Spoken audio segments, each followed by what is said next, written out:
आर्थिक वर्ष 2024च्या तिसऱ्या त्रैमासिकात प्रायव्हेट बँकांनी खराब आर्थिक कामगिरी केली।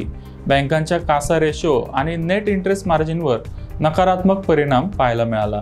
भारतातल्या गुंतवणूकदारांनी म्युच्युअल फंड्समध्ये गुंतवणूक वाढवल्यामुळे बँकांना डिपॉझिट गोळा करणं आता अवघड झालंय, त्यामुळे त्यांना अडचणी येत आहेत, अशी माहिती बँकिंग सेक्रेटरी विवेक जोशी यांनी नुकतीच दिली।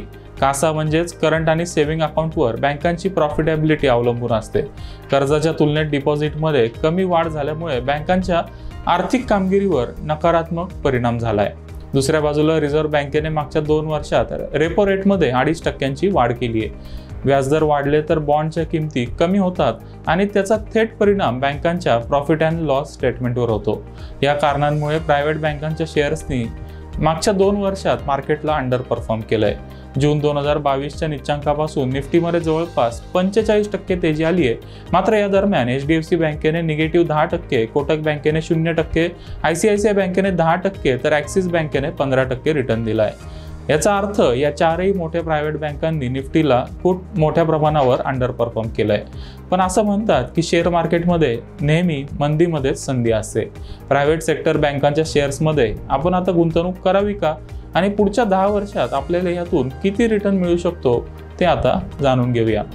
मागच्या दशकात सरकारी बँकांपेक्षा प्रायव्हेट बँकांच्या शेअर्समध्ये खूप चांगला रिटर्न मिळाला। मात्र मागच्या 2 वर्षापासून या ट्रेंडमध्ये बदल झालाय। बँक ऑफ महाराष्ट्र सारख्या शेअर्सनी मागच्या 1 महिन्यात 50% रिटर्न दिलाय, तर HDFC आणि कोटक सारख्या दिग्गज बँकांनी मागच्या 5 वर्षात एवढा रिटर्न दिला नाहीये।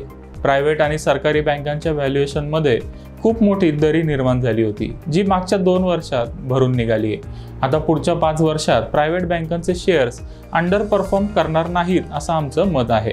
यामागे 2 प्रमुख कारण आहेत। सगळ्यात पहिलं कारण आहे निफ्टी प्रायव्हेट बँक आणि निफ्टीचा रेशो चार्ट। हा चार्ट बघितल्यावर आपल्या लक्षात येईल की हा रेशो आता अतिशय महत्त्वाच्या लेवलला आलाय।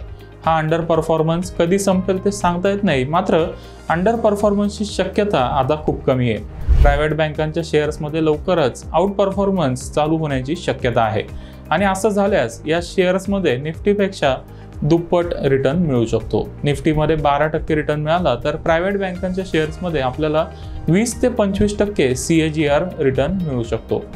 प्रायव्हेट बँकांच्या शेअर्सच्या अंडर परफॉर्मन्स मागे दुसरं कारण आहे या शेअर्समध्ये असणारी विदेशी गुंतवणूकदारांची हिस्सेदारी।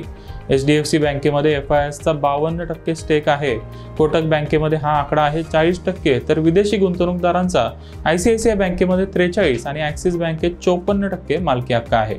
मागच्या 2 वर्षात अमेरिकेत देखील मोठ्या प्रमाणावर व्याजदर वाढ झाली आहे, त्यामुळे विदेशी गुंतवणूकदारांनी भारतातल्या शेअर्समधून पैसे काढून घेतलेत। त्याचा प्रायव्हेट बँकांच्या शेअर्सवर नकारात्मक परिणाम झालाय। मात्र आता अमेरिकेतली व्याजदर वाढ थांबण्याची शक्यता आहे। असं झाल्यास विदेशी गुंतवणूकदार पुन्हा एकदा भारतातल्या शेअर मार्केटमध्ये गुंतवणूक चालू करतील आणि प्रायव्हेट बँकांच्या शेअर्समध्ये यामुळे तेजी चालू होईल। रिस्क रिवॉर्डचा विचार केल्यास HDFC bank, Kotak bank, ICICI bank आणि ॲक्सिस बँकेमध्ये गुंतवणुकीची चांगली संधी आहे। या शेअर्समध्ये तेजी नक्की कधी चालू होईल ते सांगता येत नाही, मात्र 5 ते 10 वर्षाचा विचार केल्यास या शेअर्समध्ये निफ्टीपेक्षा 5 ते 10% अधिक वार्षिक रिटर्न मिळू शकतो। त्यामुळे प्रायव्हेट बँकांच्या शेअर्समध्ये असणाऱ्या व्हॅल्यू बाईंगच्या संधीचा नक्की फायदा घ्या।